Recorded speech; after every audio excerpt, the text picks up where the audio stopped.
Well, good afternoon, everybody. I'm here with George Brigandi today. George is a great friend of mine and former DePaul graduate student in sustainability management.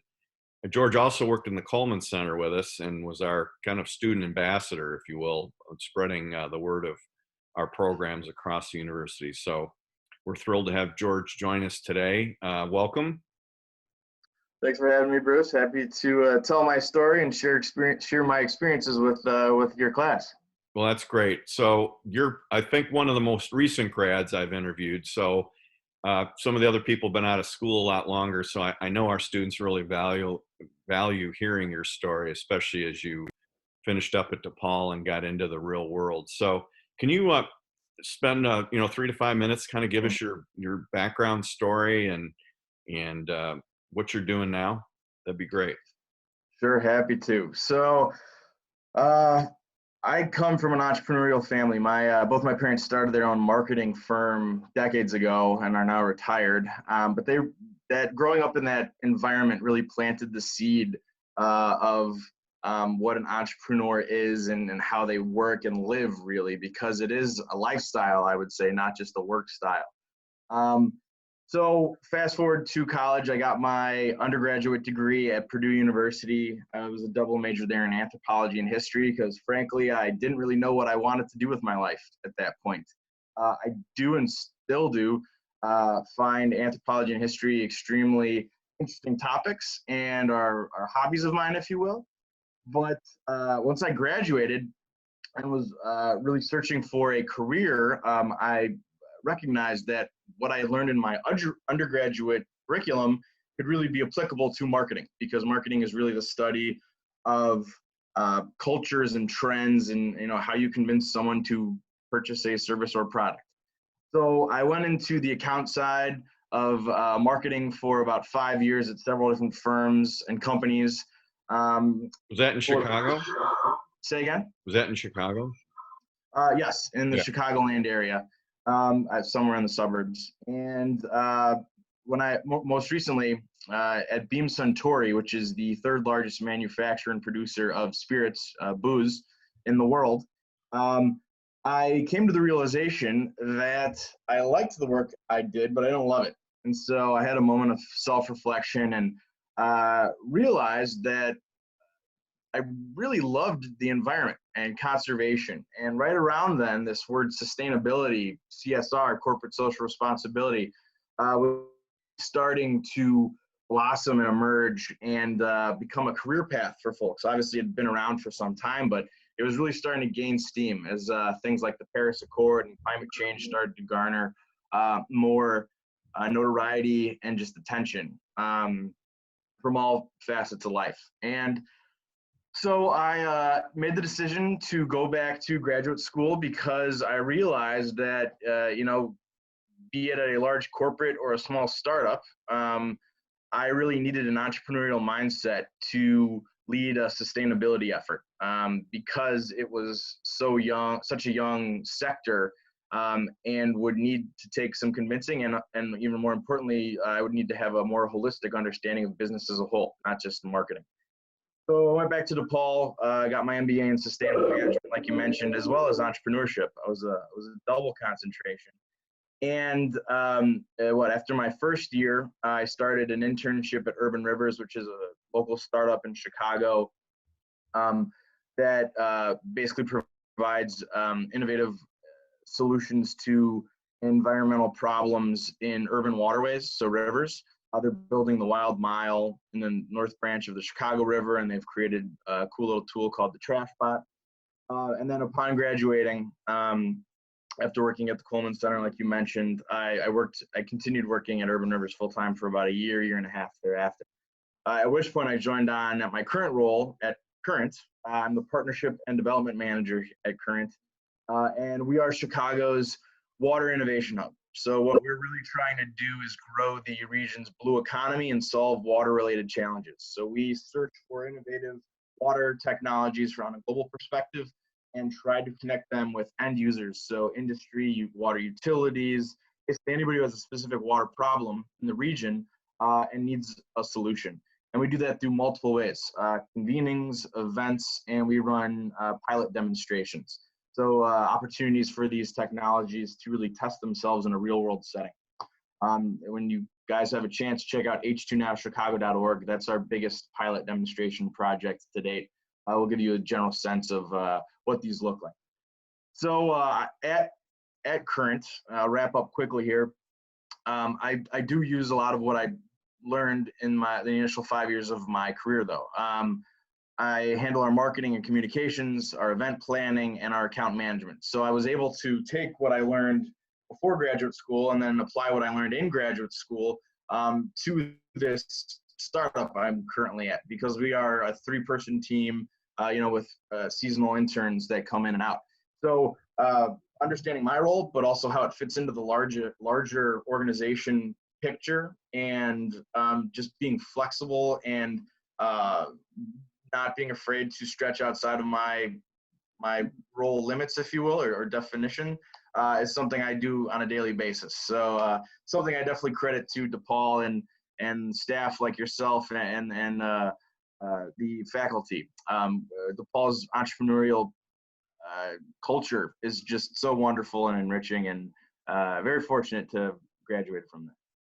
So thanks for the background, George. So one thing I wanted to just pick up on your comment that I think is important for both of our classes, this entrepreneurial mindset. So, the stuff you learned at DePaul wasn't necessarily about you starting your own company, but taking that skill set to an organization and then marrying it with a passion of yours. Elaborate on that just a little bit. Definitely. I think a lot of times people think of entrepreneurs as somebody who starts a business from the ground up. And I would, disagree wholeheartedly there. I have not started my own company organization yet, but I definitely consider myself an entrepreneur because. Absolutely. I would agree with that, by the way. Thank you very much. Because obviously founders in themselves are entrepreneurs, but I would say the staff or you could even make the argument for any problem solver is really an entrepreneur, because that is really entrepreneurship at its core. It's solving a problem that is not being addressed, be it creating a new department internally at a larger business, so entrepreneurship, or starting a whole new entity from scratch. And so the route I've, been involved in thus far has been partaking in 2 startups, small teams, and helping solve smaller problems that help the business move forward. So like I said, to date, it's been marketing, communications, events based. But every day I am trying to understand how we can not only exist and move on to tomorrow, but how we'll still be around for a year, 2, 3. So understanding the long-term picture and what we need to accomplish to continue to grow and thrive. And, in hard times like this, we've got the COVID-19 outbreak right now. That is something that is very prevalent and on our minds. And I would say a benefit of, being an entrepreneur is you are maybe more prepared than others to adapt and innovate on a fly. And a simple example of that is being able to work from home.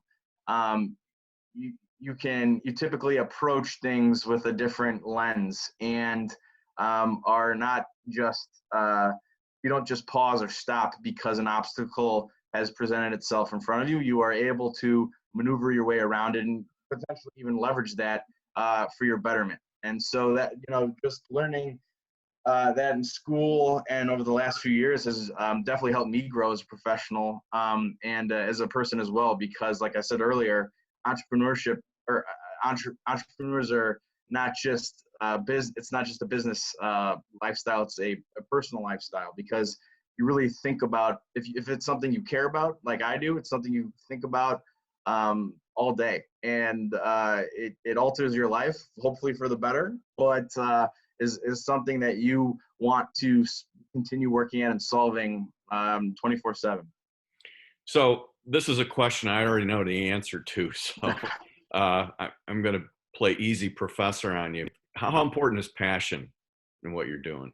Yeah, well, you know, it means a lot to me. And I'm going to rag on my generation and younger generations for a minute here. Just in conducting interviews over the years, um, I have been amazed by the lack of just interest and passion from folks who've come in and are looking for a job from me and my colleagues. And this has happened at uh, multiple organizations to this point. Um, we have younger folks come in and will just go through the motions and not show any real vigor for this role. And I don't know when it became not okay or cool to give a damn, but that, at least someone like myself, I want to know that a person I'm hiring or will be working with is very into and impassioned about the work they'll be doing, because um, like I said, there will be tough times, and you need to know that your team is and everybody you're working with is dedicated and full go into whatever challenge is presenting itself in your way. And so, passion is something I certainly look for when trying to build the team. And I would stress to all of you, if you may be older than me or you may be younger, I don't know, or the same age, but when looking for your next opportunity, do your research, make sure you know what role you're hiring for, what the company does, because you'd be surprised how many people don't understand that. They might even get the company name wrong or the role name wrong. Don't do that. But just really show that you want that job and aren't just there because you need a job. That's great. Excellent advice. Hey, so do you have a particular life quote you live by that you think of as you go through your journey here?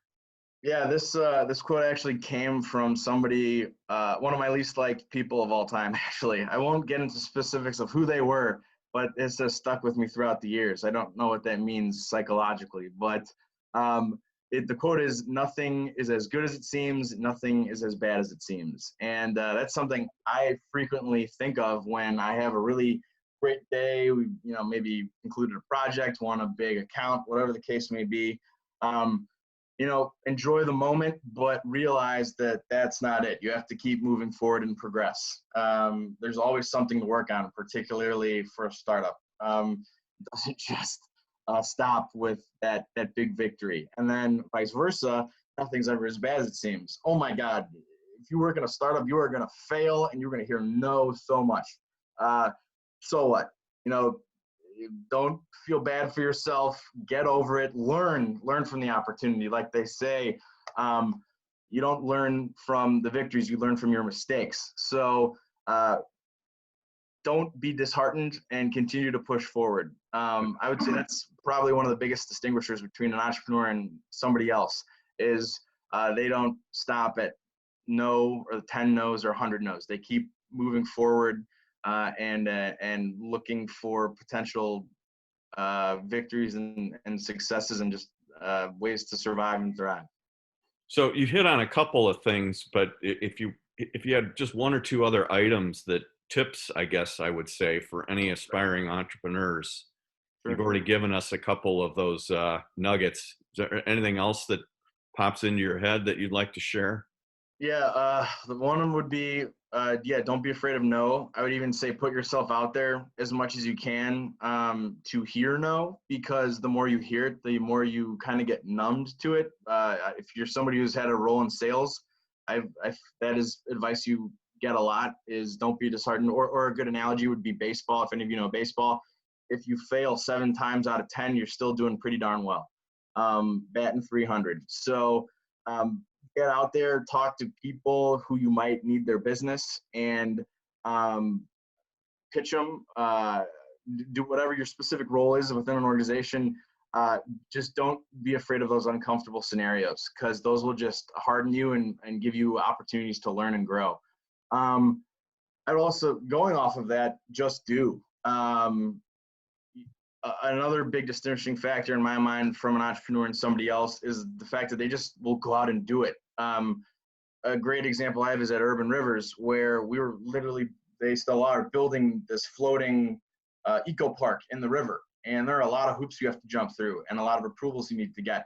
And I won't get into the specifics, but we heard no a lot, or simply that there would be a long lead time on a lot of certain steps. And at a certain point, we just said, you know what, we're going to put these gardens in the river and see what happens. And we actually found that a lot of our partners loved it, and they loved that we just took the initiative and did it. And obviously, I'm not condoning any illegal activity or something that would be unsafe or harm someone. Be within reason, but just take that leap and see what happens. Don't wait for somebody else to say, okay, we're ready. You can proceed. And then lastly, I would say, I think I touched on this earlier, but be flexible, and don't be afraid to broaden your skill set. Be it like a business model. If you built a really thorough business model for your business idea, basically the minute that you put that last period in it, it's going to be irrelevant because something will have changed. So I would say if you're building a business, have the core components that you can be flexible with and adjust accordingly, be it market demand, supply, whatever the case may be, competitors. And then also personally, I would say always look for a way that you can diversify your skill set, your personal skill set and experience. You might be an engineer, take that design class, or you might be a marketer, learn how to, solve mathematical equations. You never know where it comes into play. And like I mentioned before, being an entrepreneur working for a startup, you're going to have to do a lot outside of your general one-page description when you are brought onto that job. So that adaptability is key to not only your success, but the organization's. All other duties as assigned. That's the job description, right? In a small business. Exactly. Hey, George, we're wrapping up on our time here. I really appreciate you have had some great takeaways for our students today. Just wanted to give you the final word if there's anything else that you'd like to tell the 70 DePaul undergrads that are sitting through this class and enjoying your lecture. Sure. I would say leverage DePaul's network in Chicago. All the other universities, no matter their prestige, a lot of them, the graduates leave town and go elsewhere. I think DePaul has the highest percentage of alumni that stay within the Chicagoland area, and that is a super rich resource. So take advantage of that because it's still all about networking at the end of the day. If you want new business, you want a new job. So I would say reach out to folks. Again, don't be afraid to hear no, and be respectful and see how you all can connect, and you can just continue to build your network because DePaul's network in Chicago is extremely rich, and I'm still tapping it. And I encourage folks who are interested in sustainability to reach out to me. I'm happy to be a resource, but I love DePaul. I loved my time there, and we'll do everything I can to certainly continue to improve the name and just elevate DePaul. So thanks for having me, Bruce and Co. And stay safe out there, everybody. Hey, George, thanks so much. And you ended on a really good note. We have about 100,000 alum in the Chicago area, and I've never reached out to a DePaul alum and asked for help for a student and been turned down. So we got a great ecosystem. Well, Bud, thanks. You stay safe too, all right? All right, have a good We'll one. see you soon. Bye. Bye.